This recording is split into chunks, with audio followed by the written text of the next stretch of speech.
매일 신선하게 받는 식품이나 의약품. 정말 편리하잖아요. 그런데 이런 편리함 뒤에는 우리가 잘 모르는 환경적인 부담이 꽤 크다고 합니다. 바로 콜드체인 물류 이야기인데요. 오늘 여러분이 보내주신 자료들 보면서 한번 깊이 들어가 보죠.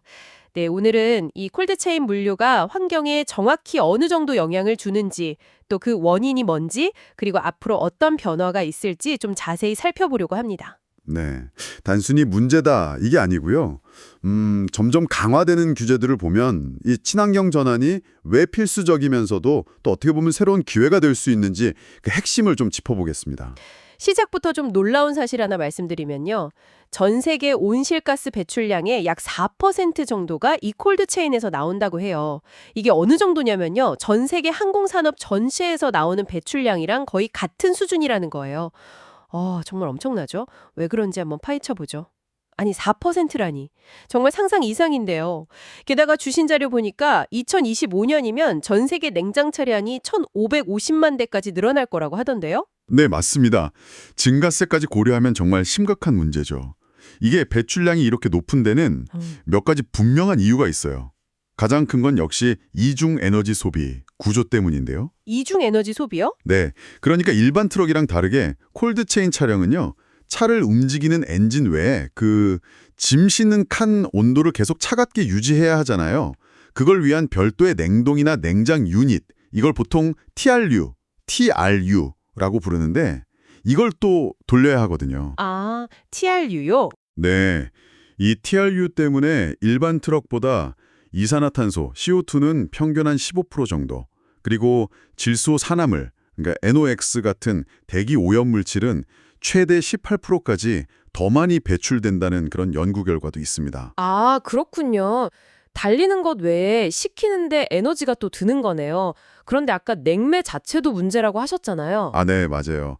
그것도 아주 중요한 포인트인데요. 현재 주로 쓰는 냉매가 HFC, 그러니까 수소 불화탄소 계열인데 이게 문제입니다. 이 물질이 이산화탄소보다 온실효과를 일으키는 잠재력, 그러니까 보통 GWP라고 하죠. 지구온난화 지수. 이게 수천 배나 높아요. 수천 배요? 네. 그러니까 아주 적은 양이 혹시라도 새어나가면 지구온난화에 미치는 영향이 어마어마하다는 거죠.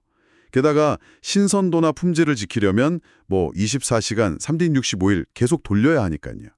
에너지 소비랑 탄소 배출이 계속될 수밖에 없는 구조입니다. 그렇군요. 그럼 우리나라 상황은 좀 어떤가요? 특히 코로나 팬데믹 거치면서 온라인으로 음식 시키는 거 엄청 늘었잖아요. 네, 맞아요. 자료 보니까 2015년하고 2022년 비교하면 국내 온라인 식품 시장 규모가 무려 14배나 커졌더라고요. 14배요? 와. 네. 그런데 이 성장세에 비해서 친환경 콜드체인으로의 전환은 솔직히 많이 더딥니다. 국내 전체 냉동 냉장 트럭이 한 13만 7천 대 정도 되는데 이 중에서 실제 영업용으로 굴러가는 친환경 차량, 예를 들면 전기 냉동탑차 같은 거요. 이게 아주 적어요.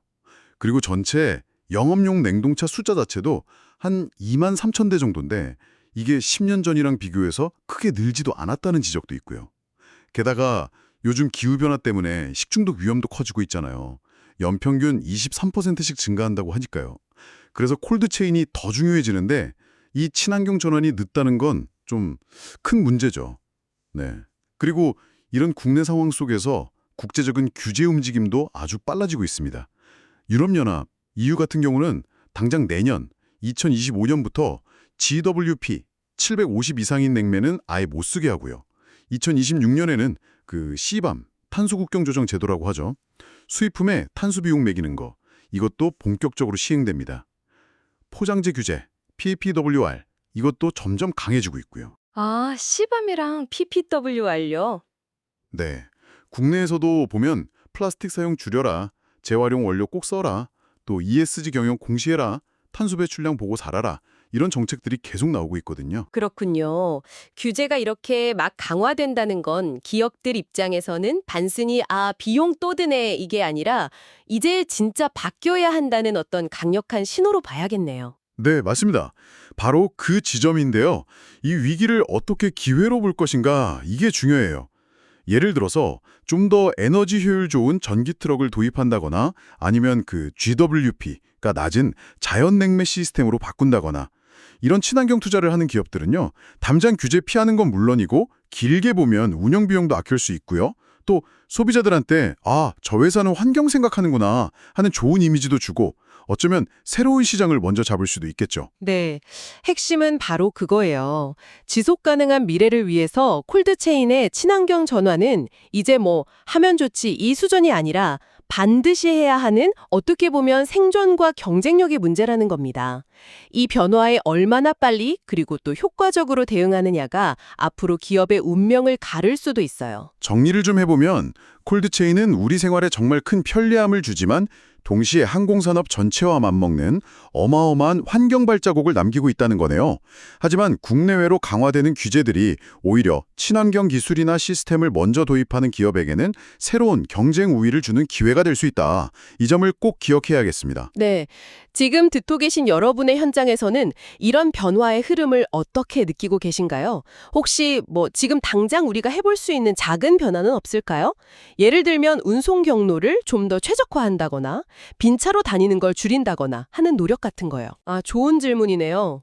오늘 저희는 주로 운송 과정에서 나오는 직접적인 배출 문제에 좀 초점을 맞췄는데요.